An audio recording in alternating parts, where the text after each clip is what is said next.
wanted me to do it in Spanish, and I didn't feel up to it. So we're going to get that to them. And then he has his family in San Diego. He's got a nephew and a niece. I think the niece is now in Washington. She reached out to me. And so you can be sad for losing somebody in this life, but don't be sad for him. He lived a long life. Any of you that knew him had some sort of story with him, which, like I said when my brother died, if anything, take all the good stories and the memories and let them live here. Because with those stories living in you, my brother and my dad live on.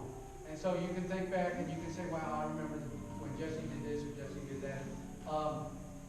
I'm pretty much done here. I was trying to think of a couple funny stories, but right now they're slipping my mind. We already talked about the paint on the brush. I'm trying to think of any other stories, Pat. I really can't. Okay. John Adams. Okay. Right. Okay. So my dad was a mentor to a lot of people in the neighborhood. He was painting, and he'd bring some of these neighborhood kids with him, and then he would take them, put them in the pickup truck. After that, he'd probably get 4 or 5 of them to work, and they probably work. If you were to pay him today, it'd probably be a couple $100. Anyway, his reward to them, besides his company, was to take them to Dairy Queen, which was nearby on 47th Street. But there was another place that he would treat them to. This was a treat in his eyes, but not necessarily to the kids that would take them to. And so Pat Hicks reminds me of the time, and Michael Flores too, that he was going to treat them all to a lunch or dinner. And so he took them to his favorite hangout, which some of you may or may not know about. It used to be on 10th and Troost or 12th and Troost, called John Agnos's.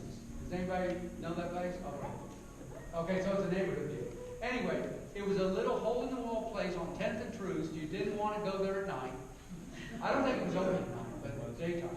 It was 4 o'clock. Okay, so what happened was, John Agnos wasn't your typical diner of hot dogs and hamburgers. Okay, his claim to fame was these great big old tenderloins. That's what most people went. But he also had some side delicate dishes that some people would probably scoff at now. But anyway, these kids all went down there, and they didn't see no hot dogs or hamburgers or ice cream, but on the list was tenderloin.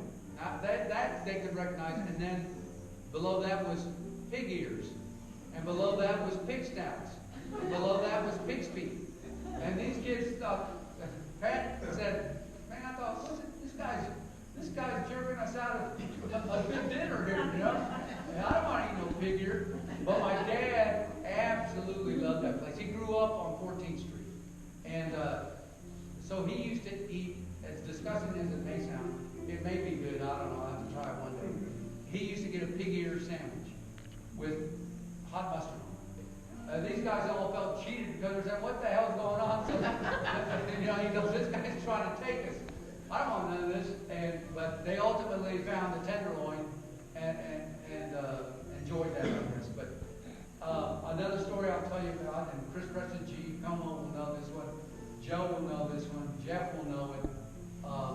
Michael and Pat will know it. Is my brothers were into Catholic basketball. Joe and Johnny had gone through it.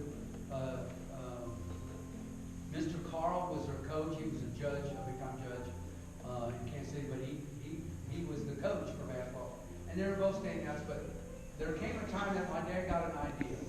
And this was the only time that he did something a little shady, because my dad was just an honest, hardworking person, 99.9% of the time. But in the backyard of our duplex that we lived in, 4948 Lydia, we had a very flat backyard. It ran between the Mellisons and the Preston G. Cones with fences. It ran about 12 feet, and then it went up a little bit of a hill. And he decided, or he found out that he could get bricks, 3-hole bricks, pretty cheap. He found them somewhere. And he decided he was going to turn that whole backyard that was the dirt into a basketball field. Now, so what he did was, he got all these bricks and he lined it from that door to about here. From Melton to there, that's how big it was. In a perfect rectangle, perfect size of a basketball field.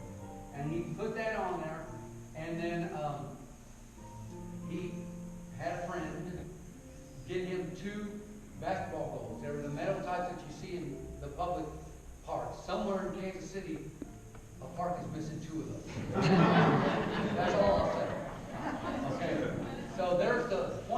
50% of maybe being a little devious. But at any rate, he already had the bricks down, and I kept asking him, where are you going to get these back? I'll get over about it. He had in his hip pocket somebody that could get him. And so the next thing I know is he got him. And I know it was somewhat devious and shady because the guy that delivered him didn't look, I mean, he looked like a mafioso type. But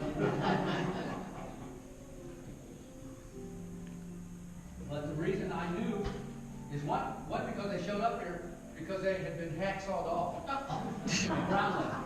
So he had to go around and he had to find, now of course that made a 10-foot or 12-foot basketball thing shorter. So he had to find a welder to come and weld the pipe on it to extend it. Then we buried it at either end.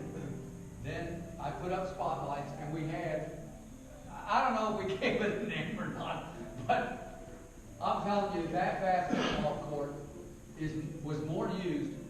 And if anybody's been at 77th and State Line, that little park there with basketball, our basketball court was used more often than that. And that says a lot if you've ever seen basketball. These guys are playing at night. Anyway, the Melons, the President Combs, we had a blast. Now, that was a duplex that they owned. So we had a lady that lived upstairs. And she was a little highfalutin lady, worked at Bendix. But anyway, I could imagine she probably went nuts. But we were the landlords of that building because of that ball bouncing nonstop for weeks, months on end, and then pounding up against the deal. But it showed you the way he thought and how he wanted to provide. I wasn't so much a basketball player, but Joe was, and my brother Johnny was, and all the others. And in that neighborhood, we had plenty of people to play with. If we wanted to do a pickup game of 6 people, Chris Chief Cone will tell you this, we played football on the street nonstop. And my dad had a distinctive whistle.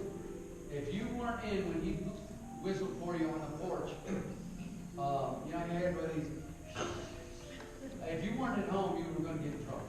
And a lot of times in that neighborhood, we would play till it was dark, and the street lights would come on. But when he built that basketball court, they used the hell out of it. And that was one thing that he was a little out of the box thinking, and he came up with that. And I give him a lot of credit for that. I can't think of anything else, the Agnes story, the basketball. I will tell you, part of this devious part, remember when we had telephones in our houses? And you had extensions in the bedroom, in the kitchen, whatever, okay.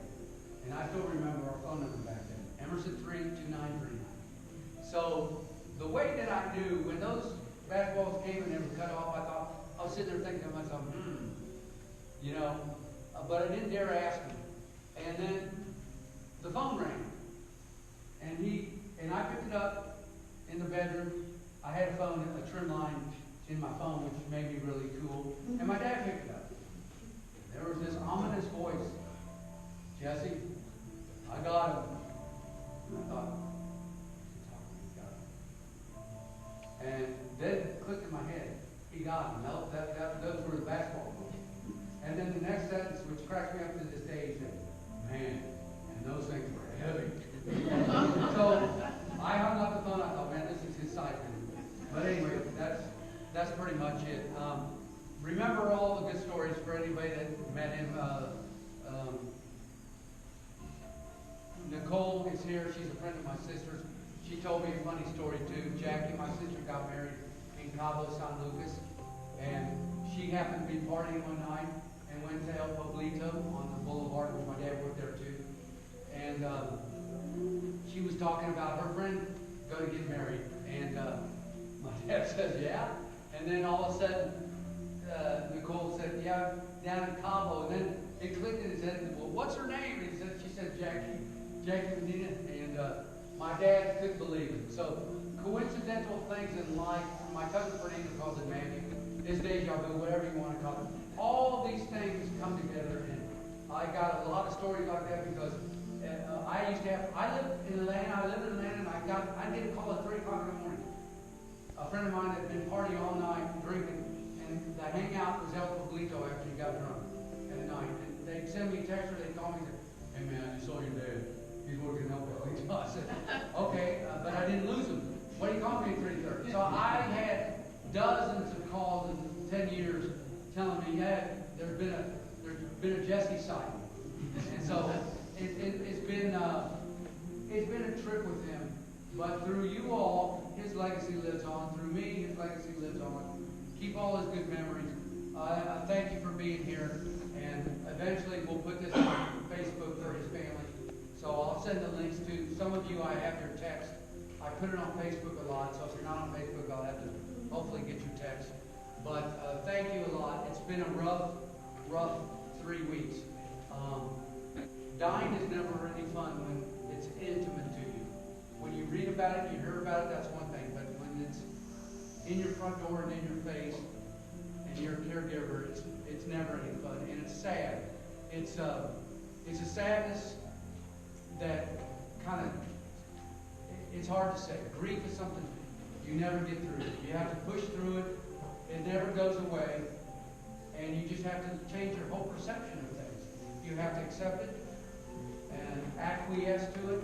You have to do all these things around it. It never leaves. And if anybody says, oh, I'm done grieving, then they're headed in the right place. And I've done it for my brother. I've done it for my aunts. I've done it for my uncle. I've done it for friends. And it's never the same. And it always leaves you, it's almost like a chipping out a piece of your heart and your brain. The good thing is we got their memories. I looked through my pictures a lot. We found a bunch of them to make these collages.